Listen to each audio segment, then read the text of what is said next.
ആരായിത്തീരണം? ഓരോരുത്തരുടെയും ഭൂതകാലം ചികഞ്ഞാൽ ഇങ്ങനെയൊരു ചോദ്യം നേരിട്ടതായി കാണാം.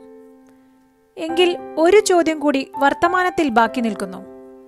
എന്നിട്ട് ആരായിത്തീർന്നു? താൻ ഗർഭസ്ഥ ശിശുവായിരിക്കെ തന്നെ അച്ഛൻ മരിച്ചു. പിറന്ന് ശൈശവം കടക്കും മുമ്പേ അമ്മയുടെ സംരക്ഷണവും നഷ്ടപ്പെട്ടു. മുത്തശ്ശിയുടെ ചെറിയ ലോകത്ത് അവൻ വളർന്നു. കാലത്തിനൊത്ത ചെറിയ സ്വപ്നങ്ങളായിരുന്നു അവർക്ക്.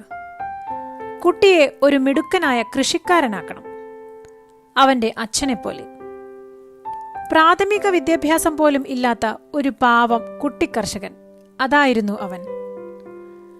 പക്ഷേ കൃഷിയിടത്തിൽ അവന്റെ മനസ്സ് നിന്നില്ല. ഏറ്റവും പരാജിതനായ ഒരു കൃഷിക്കാരനായി ആ കുട്ടി മാറി. വീണ്ടും സ്കൂളിലേക്ക്, കോളേജിലേക്ക്, ഉന്നത വിദ്യാഭ്യാസ രംഗത്തേക്ക്. ഇടയ്ക്കൊരിക്കൽ തന്റെ അമ്മയുടെ കൃഷിഭൂമിയിലേക്ക് ഒരു മടങ്ങിവരവ്.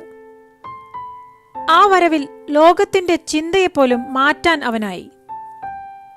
കൃഷിയിടത്തിൽ താഴേക്ക് പതിച്ച ഒരു ആപ്പിൾ കഥയിലൂടെ ലോകം അവനെ കണ്ടു. സർ ഐസക് ന്യൂട്ടൻ, ലോകത്തിലെ ഏറ്റവും സ്വാധീനശക്തിയുള്ള ശാസ്ത്രപ്രതിഭ.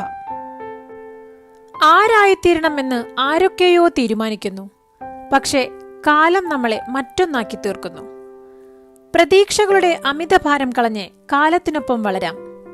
ഏറ്റവും അനുയോജ്യമായ ഒരിടത്ത് കാലം നമ്മെ എത്തിച്ചിരിക്കും. ശുഭദിനം.